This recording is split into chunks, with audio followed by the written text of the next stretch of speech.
afternoon. You folks ready? Good afternoon. I'm Licking County Sheriff Randy Thorpe, and here present with me today is Licking County Prosecutor Jenny Wells. Good afternoon. Captain Jay Cook, Captain Gus Moore, Chief Deputy Chad Dennis, and Chief Deputy Chris Barbuto. As many of you probably may be aware of, earlier today the Knox County Grand Jury returned a 27-count indictment against Gary Thomas Keesee Jr. on various sex-related criminal offenses.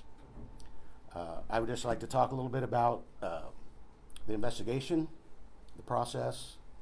Licking County received this case on February 7th. So over the period of a couple of months, these investigators worked hard, spoke to many various, I want to say, witnesses, victims, and the result is the indictments that were returned today. It's been a case that's drawn a lot of attention, but I just want to make sure everyone realizes that our focus is on the victims. That's what matters to us. The victims in this case, unfortunately, had to wait. It's my understanding that that there were victims that came forward as early as December. We received the case in February. There were a couple of agencies that looked at doing the investigation. They opted not to for their reasons. But when we were asked, we felt obligated, the churches in our county, and we felt that justice wasn't being served to these victims. So that was our purpose for taking the case.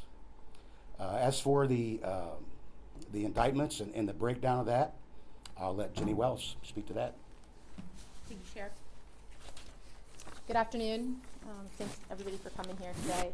I do want to commend the Licking County Sheriff's Office for their extensive investigation, which led to the case being presented today to the Knox County Grand Jury. They did a thorough investigation that took them to multiple states and led them to tracking down somewhere near 40 witnesses that they've interviewed.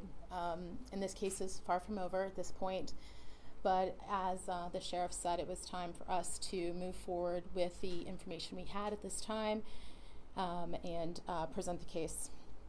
So today the Knox County heard testimony and did return that 27 indictment that the sheriff spoke about, involving 3 victims of sexual abuse who have come forward. These courageous young women have spoken out and come forward, and they are to be commended for their bravery and supported. They're very serious charges that we've considered and the grand jury voted on: 11 counts of rape, 11 counts of gross sexual imposition, and 5 counts of unlawful sexual conduct with a minor. And as I indicated, that the investigation is still ongoing, and we simply would ask, and I'm asking on behalf of the Sheriff's Office as well, that anyone who has any information or anybody who has been a victim, that they still can come forward and share that information with law enforcement so they can conduct an interview. Any questions or anyone else? Out of the victims, the 3 victims, with respect to what were their ages? Sure. When the alleged assault happened? Sure. The victims' ages range from approximately 6 years of age to 15 years of age, and that includes, all 3. Some obviously were only 6 or 7. One was 10, and the other victim, it was a long term from approximately 8 until 15. Have you connected any of the abuse to the church? What does that mean? I'm not sure I understand. Have I connected any abuse? Do any of the victims have any association with the church, and did any of the abuse have any relationship to what his job was at the church? All of these victims that have come forward so far were members of the church at some point or another, having though grown up in the church since they were young. So there is no evidence that we received up to this point of anything occurring in the church or at the church. At the time of with where the investigation stands now, is there a sense of how many victims are involved at this point, and any sense if any more victims may come forward? As I indicated, we have indicted, the grand jury returned indictments on 3 victims, and those are who that have come forward and disclosed sexual abuse. Sheriff, you mentioned earlier how this is all about the victims. I mean, this is extremely hard to just read this indictment. What has this been like this last month or so? Talking to those 40 witnesses, talking to these victims and investigating this case. Can I let one of the investigators speak to that? Like you Could you stated, step up to the podium, please? sure. As they stated, we were handed over the case. We began the initial interviews and then obviously speaking with the victims. It's kind of sad to say our part of this is easy. It's all about the victims. It's them retelling their story. So we tried to minimize, them retelling it. So again, the focus is on the victims and the hard part's on the victims. Do you know any reason as to, why they chose to come forward now? And also, if other people are talking about coming forward, if those witnesses that you talked to had some sort of relation to these victims, do you know any connections? As the prosecutor mentioned, they were all members of the church. This case is far from over. There are others we want to speak to, so I don't really want to comment on where we're going futuristically with the investigation. And I would add, disclosure of sexual abuse is a very personal decision. So the why is a very difficult thing to answer. I have a question for Jenny Wells. So Tom Keesee was a minor when the abuse occurred? Some of the charges that he's been indicted on did occur are during the time period when he was under the age of 18. So in a prosecutorial sense, what happens there? Is he charged or prosecuted as a minor or as an adult? Since he is over the age of 21, Common Pleas Court has jurisdiction on all those offenses. And so it just goes along with the adult charges as well. And then the court takes that into consideration at the time of sentencing, after trial. That's the only distinction. Did you say there were around 40 witnesses that were spoken to? I believe that's correct. Is that a specific number then? Is that? It's not exactly 40. It was around 40. I can't remember, 38, 42. I'm not sure, somewhere around there. Do you believe that the abuse ended in 2011, or is there any concern that anything happened between 2011 to present day? Based upon the disclosures from the victims, 2011 is the last information that we have of victimization. The church has said that there were 2 suspects. Can you confirm this? That there were 2 people involved in sexual abuse allegations? I think Lieutenant, you want to? Yeah, I can comment on that. There has been allegations against 2 separate suspects. However, the only one we investigated was Tom. I believe Fairfield County Sheriff's Office is handling the other case.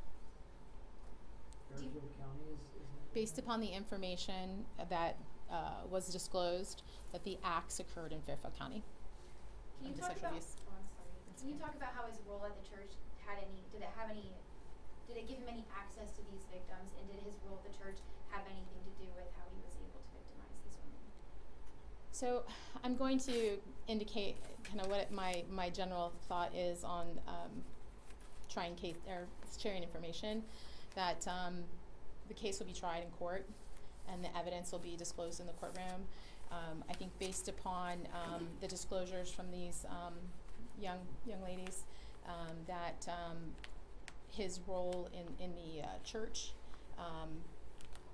changed over time, and some of these offenses were occurring as a juvenile as well when he did not have authority in the church. So, Do the allegations in the Fairfield County case involve sexual assault as well? I would refer you to the Fairfield County Sheriff's Office. We've done no part of that investigation. It just kind of running parallel with ours. Jenny, what was his bond set at and what's the next step? bond has not been set yet. He will be appearing on Wednesday at 1 o'clock in Knox County Common Pleas Court for a bond hearing and arraignment. Is there any reason he had to be arrested on Friday? That was an investigative decision that we made. Because some of these offenses took place when he's a minor, are there any other adults who could be charged in this case? Again, I'll say the investigation is ongoing. We're just gonna leave it at that. Is he considered flight risk? I would certainly make that argument that he is considered a flight risk given the serious nature of these charges, one of which carries a 10-year mandatory to life in prison if convicted. So yes, I would say that. What comes next for you guys? Arraignment, Wednesday. As I indicated, law enforcement's still investigating, so they're still continuing to work on this case and do other things. But for court, it'll be the arraignment and the bond hearing on Wednesday, and then the case will be set for trial. And will the trial take place here in Lincoln County? I know the grand jury was in Knox County, so are we gonna keep it there? It will be in Knox County, yes. I had spoken to the source earlier on, and this might be for you. What's your name? I'm sorry. Gus Moore. Gus Moore. That a detective had been contacting someone about financial mishandlings from the church. Is that something that was a part of the scope of this investigation, or is that something that you're going to be investigating in the future? As far as the financials, that was not our investigation. We did not go into that. Our focus again was on the sexual assault allegations. I know that there was some information given to us, and it's been passed on to the proper investigative unit. But we are not currently investigating it. Which unit would that be? And we contacted the state with it, which, as you've seen, I believe they did an investigation in 22, maybe? Correct. So It's with this Attorney General's office then? we passed it on. Whether they reopened an investigation, I don't know. Okay. Will he be transferred to Knox County Jail, and if so, when? Our understanding is we are going to be housing them in lieu of Knox County. So, no, he will be housed here. Can you speak about how Lincoln County got to take the case from Knox County because the Attorney General won it? Sure. Knox County Prosecutor Chip McConville contacted me and asked me if I would consider taking the case as special prosecutor, given that there was a lot of information surrounding the church being in Lincoln County, and the Lincoln County Sheriff's Office taking the investigation. I thought it'd be appropriate for me to take the case. So that's how it happened. So you'll be handling it? Yes. Why were his parents subpoenaed? Why were Mr. Keesee's parents subpoenaed to appear before the grand jury? That was a prosecutorial decision that I made to have them come in and give information at the grand jury. They had not made a statement to law enforcement at that time, prior to that. Did they cooperate or plead the fifth? I'm not gonna comment on that. Jenny, you said that, correct me if I'm wrong, you went out of state and spoke to different witnesses. Are the 3 victims still here in this community in central Ohio, or have they? Some of the victims have relocated to different states. And I'm curious, did any of those victims talk to each other beforehand when all this started coming out? Did they know, hey, this was happening to somebody else? I would say that all of these victims knew each other as children, and that's what I'll say at that. You mentioned his parents. Has everybody else at the church been cooperative throughout this investigation? We've spoke with many members of the church, and they've met for interviews, yes. And were some of the witnesses former members, current members? Are you able to disclose that? All the above. Say that. Is he on any kind of suicide watch? Is he on suicide watch? I believe he is. He's on a watch. All right. Thank you. Thank you. You know, again, we would urge folks, if you have any information, additional information relative to the current charges, if you've been victimized, we would certainly urge you to reach out to our office, and I can assure you that we will take care of it, and there will be a full investigation. So I just want to make sure we get that back out. So thank you. Thank you. Have a good day.